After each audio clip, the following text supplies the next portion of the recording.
We're all really good, when comparing our own time to others, of recognizing the huge impact that new technologies have on the world around us.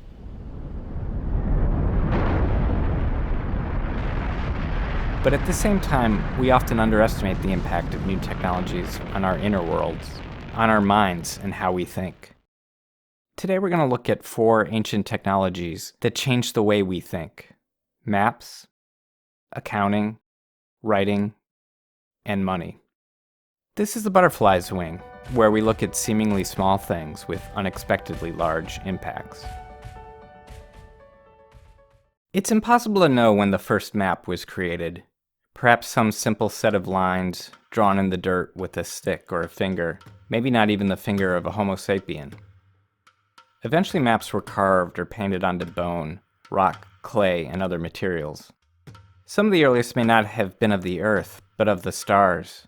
This 32,000 to 40,000 year old mammoth ivory carving from Germany's Ache Valley, which shows a human figure with one leg shorter than the other, may be a map of the Orion constellation. The famous Lascaux cave paintings in Montagnac, France, about 16 or 17,000 years old, include depictions of living and extinct animals, but also what may be star maps of constellations. Mapping the stars would have been a natural thing for ancestors to do in an age before electricity, when long nights were spent staring at the night sky. Carvings on mammoth remains from Pavlov in the Czech Republic, and Mezerik near Dolní Věstonice in central Ukraine, as well as rock engravings from Abunds Cave in Spain, are potentially the oldest surviving land maps. Since the earliest maps predate writing, and therefore have no explanations as to their purpose, it's controversial to state which artifacts actually are maps. The fact that we often can't definitively say which of these artifacts even is a map speaks to just how revolutionary this invention was. Creating a map that can be deciphered by others requires shared symbolic thinking, and the ability to conceive of the world outside oneself, and in ways that are not immediately apparent, such as imagining a view of territory too large to be seen with human eyes all at once. With the possible exception of purely artistic works, such as carved statues and cave paintings, maps represent the first time people communicated with one another about the world using something other than their voices or gestures. Maps also allowed communication to occur through time and without the speaker being present, which is how ancient maps still speak to us today. There's good evidence for the widespread use of maps in multiple parts of the world at least 10,000 years ago, including across Australia, where rock engravings in the panoramity style include shared symbols for things like different animal species, paths, bodies of water, and meeting places. Maps like these were a useful invention for nomadic hunter-gatherers, allowing them to record and share information about the locations of resources and obstacles for reaching them. But the development of agriculture created a dramatically different way of living and needs for new types of intellectual tools. In ancient Sumer, where settled agriculture first developed at least 10,000 years ago, farmers began to band together to build and maintain irrigation systems and communal granaries that allowed for the collective storage and protection of their new agricultural surplus. Portions of the surplus could then be used to support new institutions, temples, a leadership class, and eventually militaries. But these new arrangements required something new, a way to keep track of who had deposited what into the common storehouse, and a method for taxation. The solution came with the invention of clay tokens, used as units of account for specific goods or quantities of labor. Some of these tokens looked like the goods they represented, like the token for oil, which resembled a jar of oil. Others were more abstract, like the token for a sheep, which was a disc with a cross-shaped indentation. Sumerian bureaucrats began storing groups of tokens inside hollow clay balls, called envelopes, that could be hardened in the sun or a fire for safekeeping. Impressions of the tokens could be made on the outside of the envelopes before hardening, to record the type and number of tokens inside. Personal seals could also be stamped on the envelopes to record who had deposited and received the goods represented by the tokens. With their clay tokens and envelopes, the Sumerians had invented the world's first accounting system, using the same type of symbolic thinking that had been used earlier in mapmaking. Eventually they realized the tokens themselves weren't necessary. Just impressions made in clay could serve the same purpose. This realization led to the development of the first real writing system, using reed styluses to make impressions on clay tablets. This writing came to be known as cuneiform, meaning wedge-shaped, for the shape of a single impression made by the stylus. By the late 4th millennium BC, the Sumerians had a writing system composed of two types of characters: noun characters for the commodities originally tracked by tokens, and number signs denoting quantities. All of these original characters were logograms, individual symbols that referred to single words or concepts. Imagine texting, but if all you had were emojis and numbers. That's what early cuneiform was. Early Sumerian scribes also innovated with their writing, creating new ways to communicate. They used 4 techniques to expand the ways that they could communicate through writing. One was just to invent more logograms, though creating too many characters could become cumbersome. Another was to combine existing symbols to create new meanings, such as combining the symbol for head with that of bread to write eat. A third innovation, perhaps the most important, was to use the sound of one or more existing symbols to spell out other words phonetically. For example, Sumerians began representing the word for life with a drawing of an arrow, since in ancient Sumerian, the words for life and arrow were pronounced the same way. A final innovation was the development of determinatives, specialized symbols that weren't pronounced but gave readers information about the meaning of other symbols. Egyptian hieroglyphs, a writing system that may have been inspired by cuneiform, also used determinatives, such as the cartouche, a symbol drawn around hieroglyphs to indicate that those hieroglyphs phonetically spelled out a royal person's name. The end result of these innovations was a highly complex but workable writing system for an elite group of specially trained scribes, perhaps no more than 1% of the total population. Scholars don't agree exactly how many times writing developed independently. In addition to Sumerian cuneiform, there's widespread agreement that ancient Mesoamericans developed a unique writing system in the Yucatan, sometime before 600 BC. Egyptian hieroglyphs, now extinct Greek writing systems including linear A and B, Indus Valley Civilization, Chinese, and Easter Island writing systems may also have developed independently, or been influenced by cuneiform, or writing systems that were themselves ultimately inspired by cuneiform.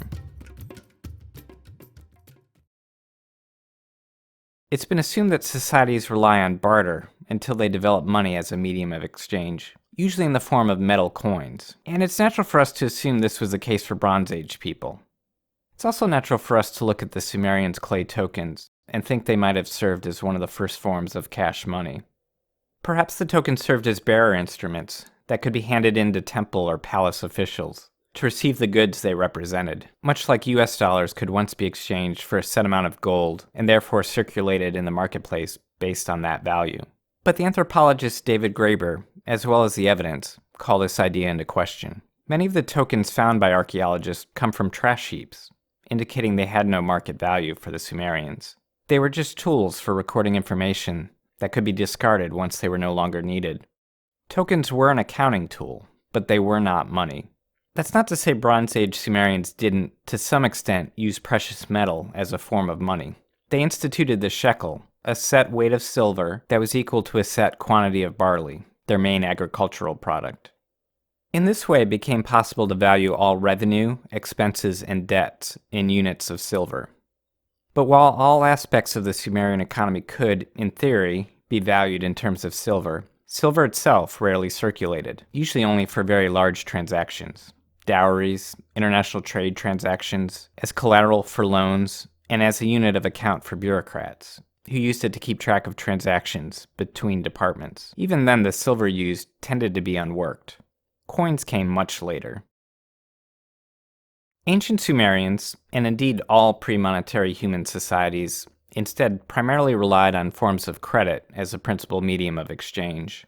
A Sumerian farmer might establish a tab at the equivalent of his local pub, which he would then settle at harvest time with a measure of grain. Monetary economies develop after credit economies because of a very real problem with creating a monetary system from scratch. Namely, how do you create enough physical money that people will have sufficient faith in to get the system started? It's actually a really difficult thing to do. For this reason, creating a widely used monetary system from scratch is really something only a well-established, already heavily centralized government can pull off. It requires two simultaneous steps. First, the government must employ a large number of people, almost always soldiers, and pay them with the new money. Second, the government has to require its population to pay taxes, fines, and fees in the new currency. These two steps create a market by simultaneously turning soldiers into consumers and citizens, mostly farmers, into producers. Money flows from the government to the soldiers, to the citizens, and then back to the government. Since all citizens must now earn some of the new money to pay their taxes, all citizens now value the new money enough for it to function as a means of exchange. So money also flows back and forth between citizens, producing different types of goods and services. This only works if the government simultaneously spends and taxes enough to create a viable market. To really get things going, the government can use its new soldiers to engage in cycles of conquest, conquering new territories, plundering precious metals to be minted into new coins, enslaving conquered peoples, selling them as slaves to put more coinage back into the treasury, or forcing them to work in mines to extract more metal to be turned into yet more coins. Conquered peoples who are not enslaved can instead be taxed, creating even more demand for the new money. Eventually, the government takes in enough revenue to be able to increase spending on public works and social services, increasing its prestige and legitimacy, and more soldiers, allowing for more conquest. The system expands and expands and expands. Graeber calls this system the military-coinage-slavery complex. A side effect of the system is that, in addition to increasing both the supply and demand for money, the underlying violence the system is built upon also weakens people's faith in earlier credit systems, since those systems require a certain amount of goodwill between people, as well as a reasonable amount of faith that debtors will most likely not be hacked to death by enemy soldiers before the next harvest. People start to shun the old credit systems, preferring coins in hand instead. Eventually, everyone forgets the old credit systems ever existed. This is precisely what happened in the 6th century BC, with the almost simultaneous development of large-scale coinage in the Kingdom of Lydia in modern Turkey, in northern China, and in India's Ganges River Valley. I think it's no coincidence that around this same time, we find some of the world's great philosophers dramatically reshaping the way we think about the world. Pythagoras, the Buddha, Confucius, Herodotus, Socrates, all looked at the world in new ways, largely by either embracing or shunning the new materialistic way of thinking that resulted from one of mankind's most powerful intellectual technologies, money. Their ideas spread quickly, in large part thanks to another intellectual technology, writing, which itself resolved from an earlier technology, accounting, which relied on symbolic thinking that was first developed by prehistoric map makers. As Marshall McLuhan said, the medium is the message. Thanks for watching.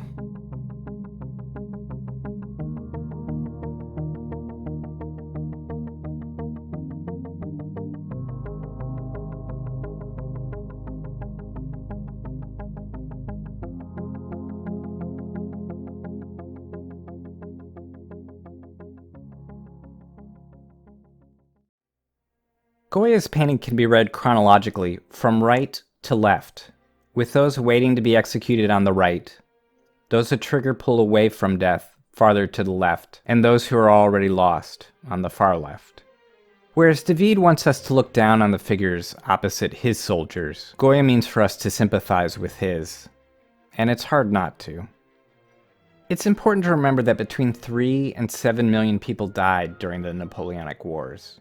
In the face of so much carnage, artists like Goya push back against the idea that war should be shown as something uniformly glorious.